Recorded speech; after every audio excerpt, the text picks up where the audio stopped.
ನಮಸ್ಕಾರ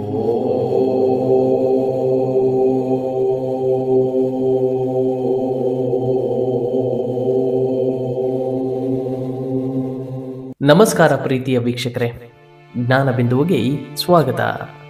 ಇನ್ನೊಬ್ಬರನ್ನ ನಂಬುವ ಮುನ್ನ ಇವುಗಳನ್ನ ಗಮನಿಸಿ ಎಂದಿದ್ದಾರೆ ಆಚಾರ್ಯ ಚಾಣಕ್ಯರು. ನಮ್ಮ ಸುತ್ತಮುತ್ತಲೂ ನಂಬಿಕೆಟ್ಟವರೇ ಜಾಸ್ತಿ.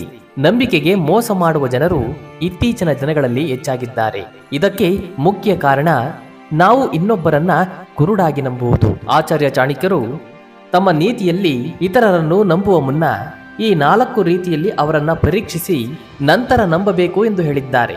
ನಾವು ಯಾರನ್ನಾದರೂ ನಂಬುವ ಮುನ್ನ ಸಾವಿರಾರು ಬಾರಿ ಸರಿಯಾಗಿ ಯೋಚಿಸಿ ನಂತರ ಅವರನ್ನ ನಂಬಬೇಕು. ಇಲ್ಲದಿದ್ದರೆ ಮುಂದೊಂದು ದಿನ ದೊಡ್ಡ ಸಮಸ್ಯೆಗೆ ಗುರಿಯಾಗಬೇಕಾಗುತ್ತದೆ. ಸರಿಯಾಗಿ ಯೋಚಿಸದೆ ಒಬ್ಬರನ್ನ ನಂಬುವುದು ನಮಗೆ ಹಾನಿಯನ್ನು ಉಂಟು ಮಾಡಬಹುದು. ಇದನ್ನೇ ಆಚಾರ್ಯ ಚಾಣಕ್ಯರು ತಮ್ಮ ನೀತಿಯಲ್ಲಿ ವಿವರಿಸಿದ್ದಾರೆ. ಆಚಾರ್ಯ ಚಾಣಕ್ಯರ ಪ್ರಕಾರ ಯಾವುದೇ ಒಬ್ಬ ವ್ಯಕ್ತಿಯನ್ನ ನಂಬುವ ಮುನ್ನ ಆತನನ್ನು ಅಥವಾ ಆಕೆಯನ್ನು ಈ 4 ಮಾನದಂಡಗಳ ಪ್ರಕಾರ ಪರೀಕ್ಷೆ ಮಾಡಿ ತದನಂತರ ಅವರನ್ನ ನಂಬಬೇಕು ಎಂದು ಚಾಣಕ್ಯರು ಹೇಳಿದ್ದಾರೆ. ಮೊದಲನೆಯದಾಗಿ ತ್ಯಾಗದ ಮನೋಭಾವ.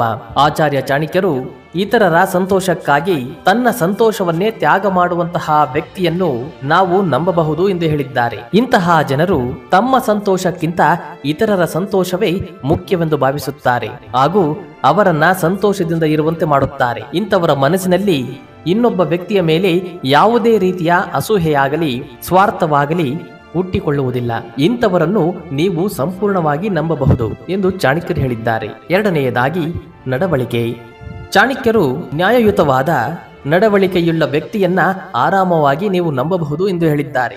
ನಮ್ರತೆ ಎಂದರೆ ಪ್ರಾಮಾಣಿಕ, ಪ್ರಾಯೋಗಿಕ ಬುದ್ಧಿವಂತಿಕೆ ಮತ್ತು ಶುದ್ಧತೆಯಾಗಿದೆ.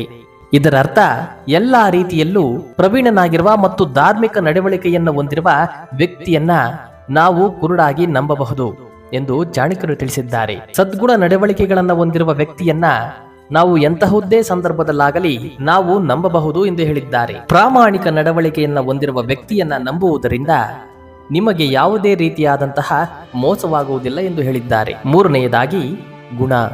ಆಚಾರ್ಯ ಚಾಣಕ್ಯನ ಪ್ರಕಾರ ಕೋಪ, ಸೋಮಾರಿತನ, ಸ್ವಾರ್ಥ ಮತ್ತು ಅಹಂಕಾರದಂತಹ ಕೆಟ್ಟ ಗುಣಗಳನ್ನು ಹೊಂದಿರುವ ಜನರನ್ನು ನೀವು ಎಂದಿಗೂ ಸಹ ನಂಬಬಾರದು. ಯಾವ ವ್ಯಕ್ತಿ ಸತ್ಯವನ್ನ ಬೆಂಬಲಿಸುತ್ತಾನೋ, ಯಾವ ವ್ಯಕ್ತಿ ಸತ್ಯದ ಮಾರ್ಗದಲ್ಲಿ ನಡೆಯುತ್ತಾನೋ ಅಂತಹ ವ್ಯಕ್ತಿಯನ್ನ ನಾವು ಅಪಾರವಾಗಿ ನಂಬಬಹುದು.